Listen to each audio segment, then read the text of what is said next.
găsește la Tovlevici. Mulți jucători în careul lui Bălgrădean. Ce gol! Tintili, mingea rămâne în careul lui Dinamo. Varela, gol! Adi Popa este liber. Chipciu, continuă Chipciu, gol! Pentru Adi Popa, mulți stăliști. Adi Popa merge el singur, se duce spre gol, iese Bălgrădean. Adi Popa continuă pentru Steaua aproape de gol! 5-2 Cheșeru! Cheșeru! Al doilea! Se fluieră bala, Strâmbărtean la bala a doua, Sucărea, gol! Acum pasa lui Cheșeru pentru Adi Popa, Adi Popa față cu Marc, întârzie, mingea ajunge la pop, gol! Pentru echipa campioană, gol!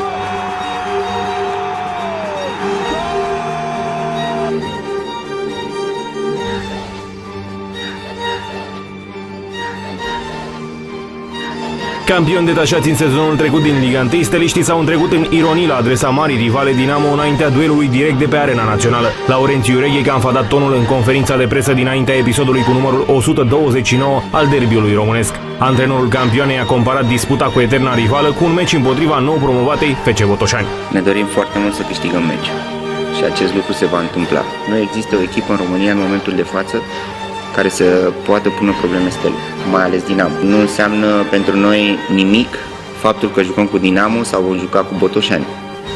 Tot 3 puncte sunt în joc. Și numărul spectatorilor de pe arena națională a fost subiect de ironie pentru reprezentanții Stelei. De câte înțeleg, nu e asistență foarte mare din partea organizatorilor, da. Așa de vreo 15.000, 20.000 sau 100.000 și... Ei au zis că 40.000. Ionuț Negoiță ieri spunea despre 40.000. Se așteaptă 40.000 de mâini, poate.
sau 130.